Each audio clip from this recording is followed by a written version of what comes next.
In this demonstration, I'm going to show you how I use this lovely bezel wire with the serrated edge. It makes like I think a bead. It makes it look like it's beaded, but it actually looks serrated. So I'm going to pop that to one side because I'm going to use, just for demonstration purposes, I'm going to use a piece of plain bezel wire. Now I've annealed this, so it should be soft enough to use.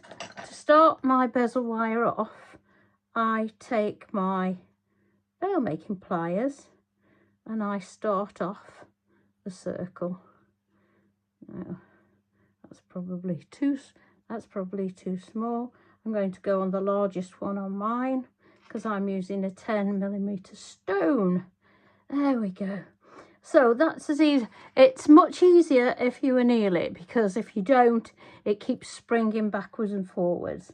So what I'm going to do is pop that over the stone. I've got the stone on a block on a little piece of double-sided tape, just to hold it in place while I fit the bezel around it. So now this is too deep. And this is, as I say, just for demo purposes, so I can show you how I started off. So we pop that around there. Now we need to mark. You can either do it with a pen or you can do it with a scribe or whatever. And I'm just going to mark there where the two pieces meet.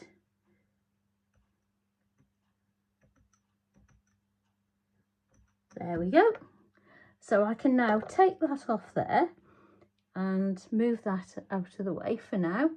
I leave my stone stuck to that double-sided tape because it has a disappear.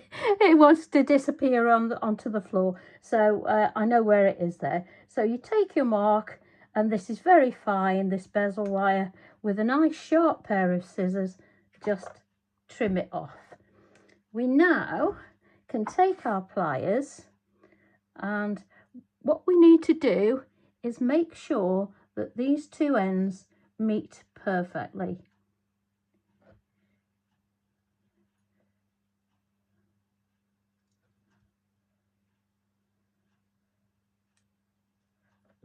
So what we can do is, like with a jump ring, we can press it backwards and forwards, side to side, because we want it to stick together. If they're not level, which they are not, you can take your file, because you don't want any gaps between those two edges.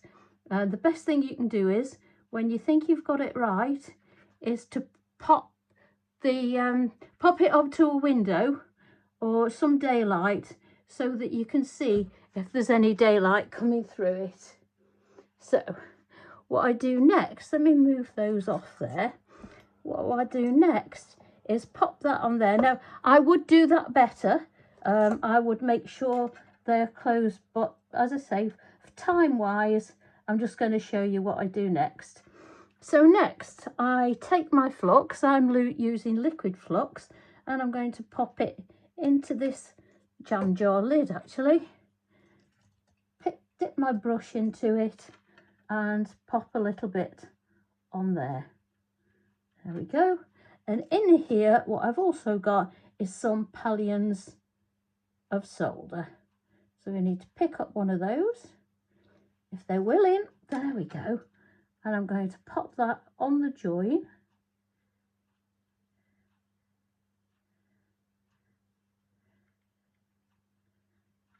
Let me just take some of the liquid off there.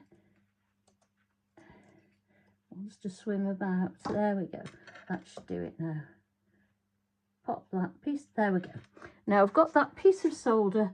I hope you can see it, but I've got a piece of solder that's now back on my brush. There we go. And we want to push that so that it's over the join. There we are. We now take our torch. Let me move these out of the way. Pop that up there onto that charcoal block and bring that down here. Right, it's fallen over, but that doesn't matter because the solder stayed where it should be, almost. There we go. I'm going to try and lift that up to show you actually. Let me move that up, so see if we can hold it with a pair of tweezers and show you. There we go. Hopefully you can see that little piece of solder there on the join. So I'm going to stand that back up again, facing me like that. I'm going to get my torch. I'm going to go around gently. This is fine silver and it's only 0.3, so be very careful. There we go, round and round and round until that solder flows. There we go, there we go. So that's sealed that. So what we'll do next is pop that into the pickle. There we go. And instead of us waiting around, I've got one here. Now, what we need to do is make sure these are level on a little piece of sandpaper or a file, a very gentle file. Make sure the top and the bottom, well, not the top because we're using the serrated, sorry. So the bottom that's going to fit onto the back plate, we need to rub that onto the sandpaper, make sure it's flat. We also need to take a little file round where the join is and just make sure that's tidy and looking really, really nice. Now, what I've got here is a little back plate. So what I did first of all was put it on my back plate like this. Tweezers, there we go. And pop that on there. Now, both of these need to be flat. They need to be touching. As with the bezel. With the bezel, what I also failed to tell you in the first place was that we don't need to see any light through that. It must be clean and it must be touching. So those are the rules for soldering, really. So what we would do with this is now take my little jam jar lid again. I've got my solder, my flux in there, and I'm going to flux the back plate. I'm going to drop that in there, pop that in there. Try to keep your fingers away from the bits that you're soldering, because you don't want any oil or dirt on there, and it'll make the solder flow much, much better. So let's bring that back again. I've got my my solder in here. So what we do next is pop these little pallions of solder. I'm going to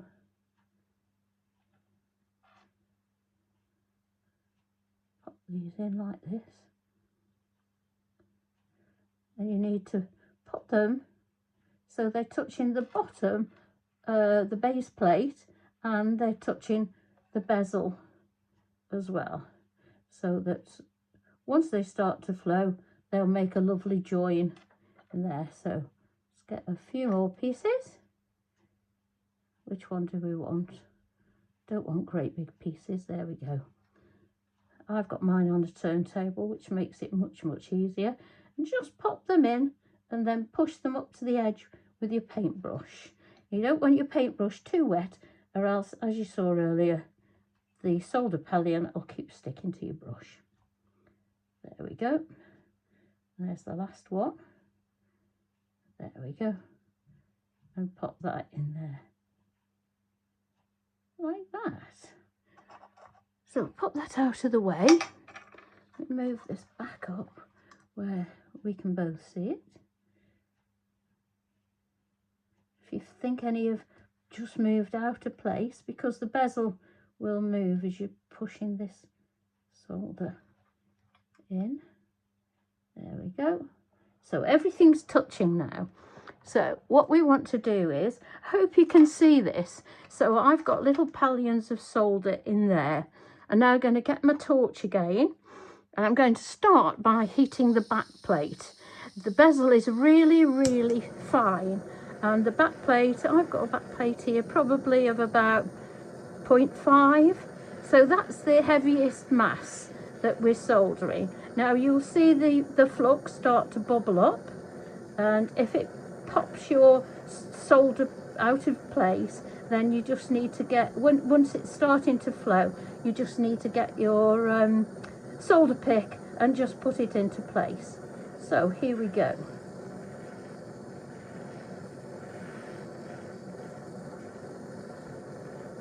So all around the back plate. You can see the residual heat is making that bezel very red, so it's getting the heat. We're just not focusing the heat onto the bezel. Now I can see that parts of this are starting to flow. There we go. What you will see is, once it flows, here we go, there we go. Let's take that off. Let me see if I can show you a little bit closer. Once it flows, you get a sort of, where are we? You get a sort of silver line round the outside where the solder has gone underneath the bezel and between the back plate, which shows you that that's soldered on really, really nicely. So now I'm going to pop that into the pickle as well. So there's a lot of pickling and stuff all the way through this, so I didn't want to have you hanging about waiting for that to pickle and for me to get it out again. So what I've got is one here that I've got ready. Now this has got the serrated edge on it, and I have soldered it to the back plate as I've just shown you, and I've done a little bit of polishing on that as well. Let's see if I can, these tweezers have got something stuck on them, never mind. So let me see if I can show you that a little bit closer. Now when I popped my stone in there, I felt that it was a little bit low in the bezel. Now there's a couple of ways you can deal with that. You can sand the bottom of the bezel before you solder it and make the bezel lower, or you can raise the height of the stone. So what I quite like a deep bezel, so what I've done is I've also soldered a jump ring into the middle of that bezel. So when I come to get my stone, which is nicely stuck to the block, so that hasn't gone anywhere.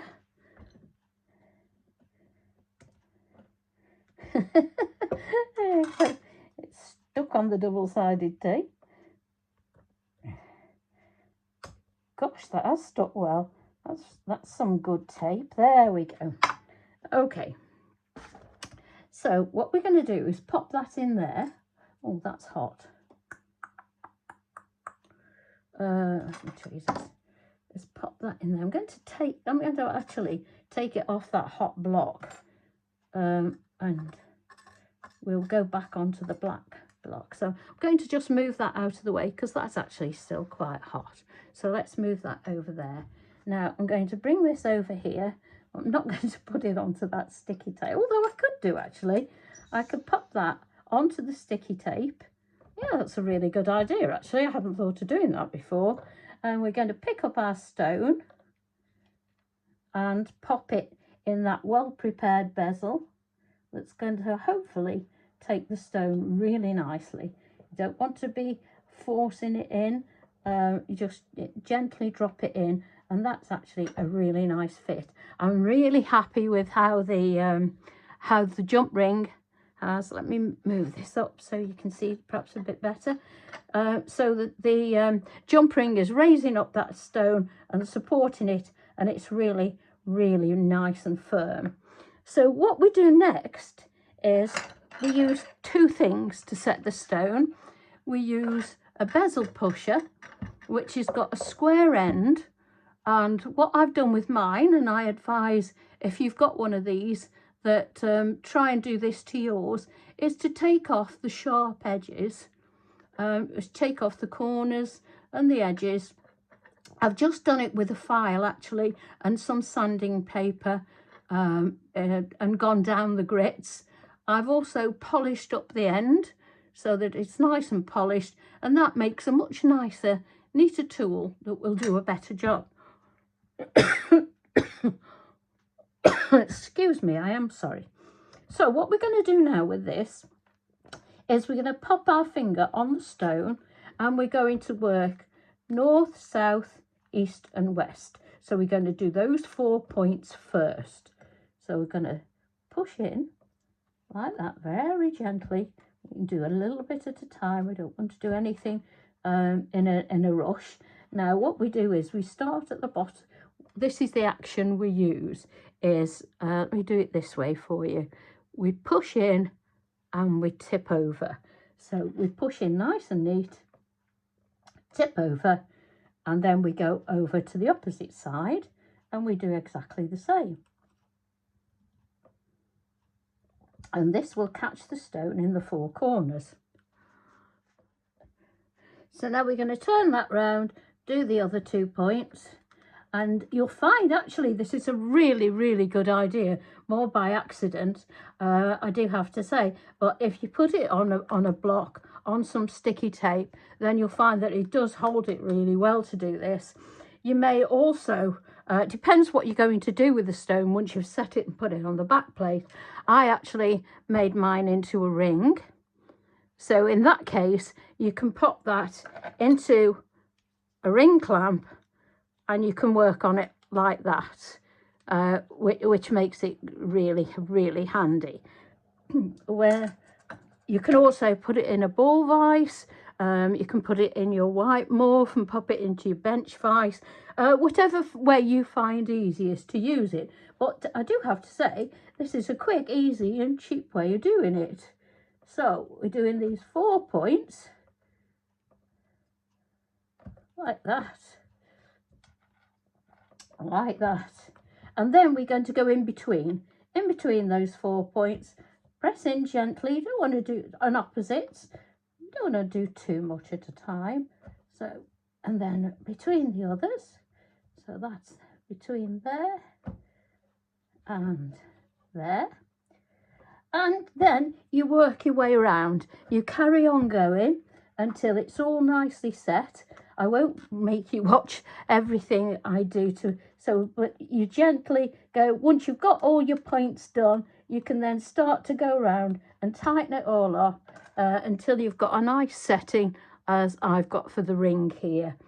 Now, once you've done that, let me take this off so that I can show you what I did next. Now you can use your back plate. This is really, really good tape, I do have to say. There we go. Everything's really well stuck to it. What you can do now is decide. I cut mine very close to my base plate so that I could just set a ring shank on it. And that was all I did. Now, you can leave it like that and make a pendant out of it if you want to.